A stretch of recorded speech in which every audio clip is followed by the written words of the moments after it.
Welcome back, everybody. Welcome back to Windy Wednesday, which is what it is. I've spent a fair amount of the day picking up fallen branches off the ground. I'm not even bothering to get to the pine cones yet. We're going to find out how good the noise isolation and wind rejection is on this microphone. And so the wheels have chosen baseline. They have chosen Undertaker. I'm double doubting myself right now, and I'm like, did it choose Dead Limit and I just thought it said Undertaker? I think it said Undertaker. Well, you know what? We're set up. So here's where we are. As I think, I've waited probably close to 4 hours for the wind to die down enough to where I thought that it wouldn't just blow the microphone away. I am also allergic to seasons. I've got seasonal allergies to the extreme, so I got the wateriest eyes. I got that like nasal drip thing going. It's a fantastic Wednesday overall. But once again, being sequestered inside the workshop has allowed me to get a little bit of stuff done, you know, with the sound of giant branches bouncing off the roof of the building. So I can at least in these few moments, here we go, I can give you some insight into, well, all right, let's just, so, as noted, not a cloud in the sky. There cannot be. The wind is blowing too hard. And let's pan up and leave in a little more. This guy right here, tree of heaven, the stink trees as people call them. Thankfully, it doesn't have leaves on it right now, because otherwise I think the whole tree would have fallen down. But there's a massive pile of branches just over on the other side of that over there. Just sniffling all day. We're in a great place. So we do have some stuff for the future going forward from this Wednesday. So I'll take this opportunity as this is certainly an abbreviated Wheelin Wednesday. We'll hit all the spots here on Undertaker, but this will be an abbreviated episode just because like I cannot see. I've got the itchiest eyes. But okay. Oh, if we can spin this guy around without dropping him off the hill.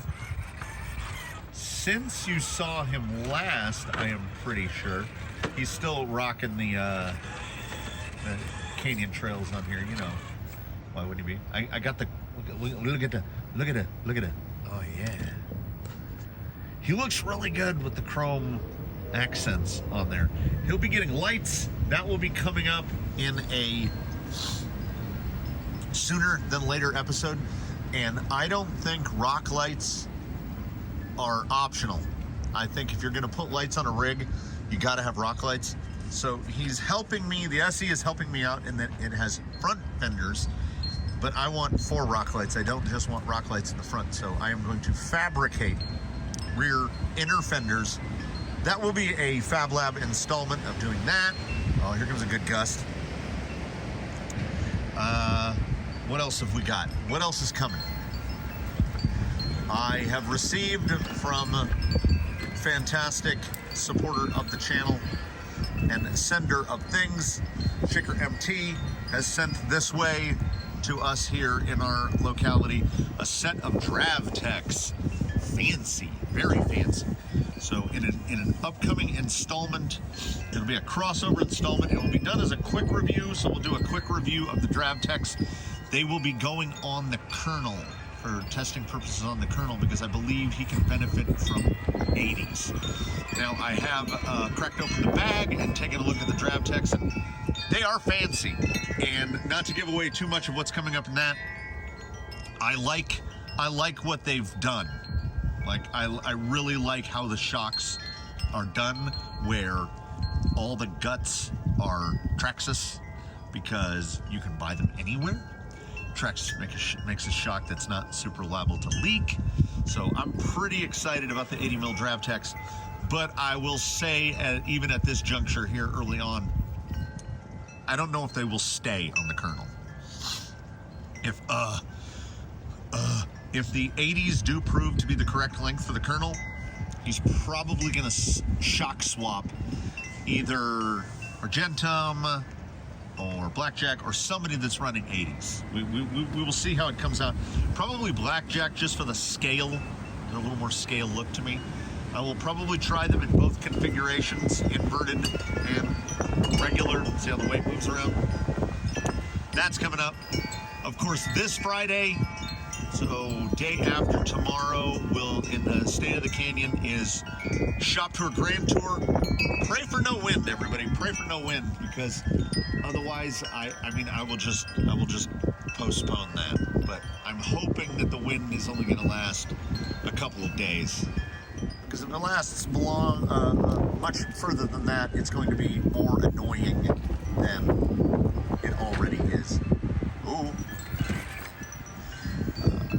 Upcoming, kind of semi-related Fab Lab installment, we're going to have an outdoor and of course, working procedural.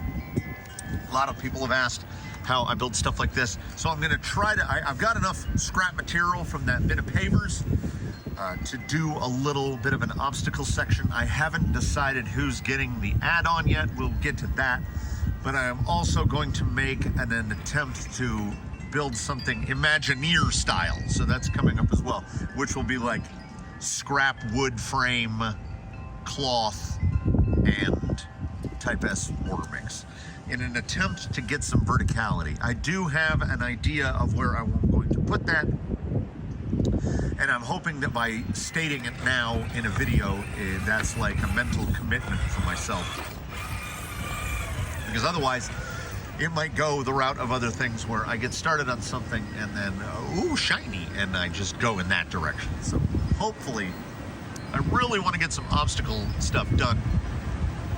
I haven't gotten to get any obstacle work done, and it's got to be coming up on 2 months. So I don't think I did anything in December. There's effectively been nothing done so far in January. It's kicking up again.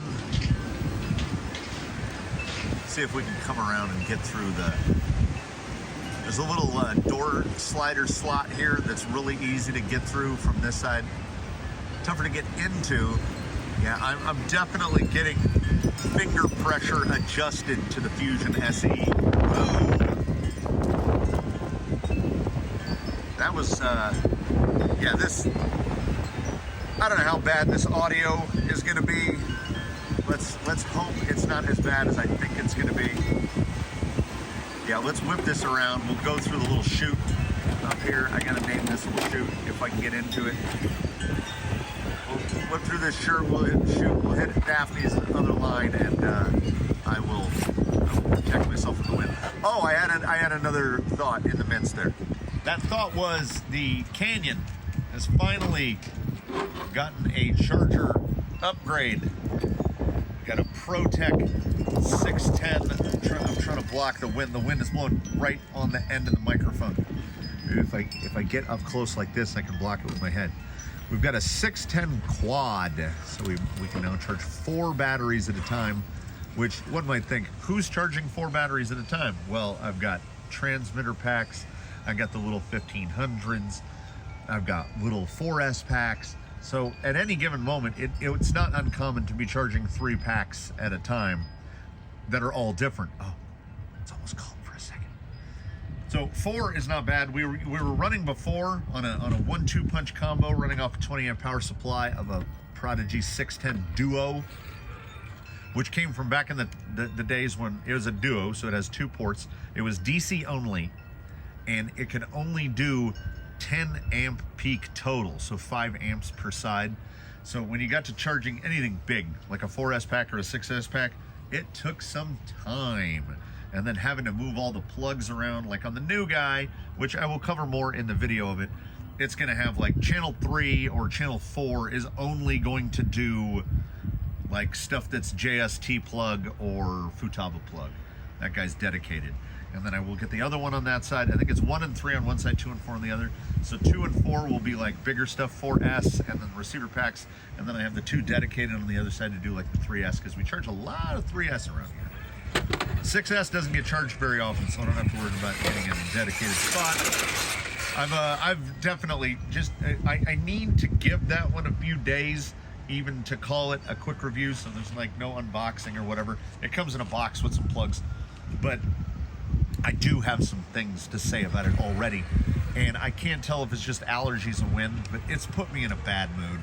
So I don't want to settle right into doing a review of it, because I think that review would be let's say clouded.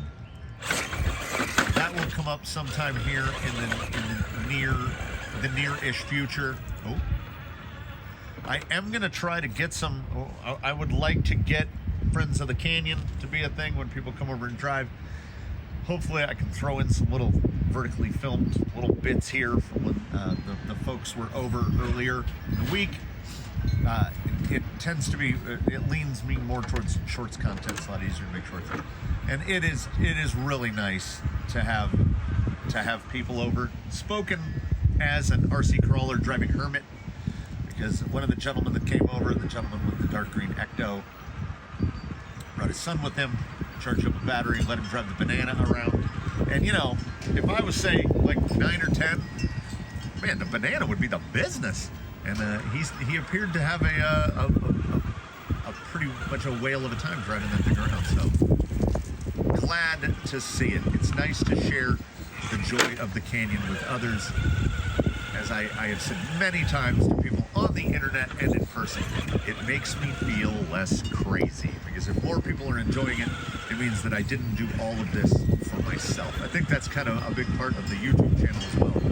Come on, Canyon Trails. That's the spot. Come on, Canyon Trails. The wind is getting... There it is. Whee! All right, one more line, and then I got to go inside. This is not a California thing, but it's almost like we've got wind chill factor out here. It is hot and cold. So I think this is nature definitely telling me I've had my allotted time. I got my 14 minutes or whatever. The wind is howling again. This whole thing might sound horrible. I don't know. I can't tell.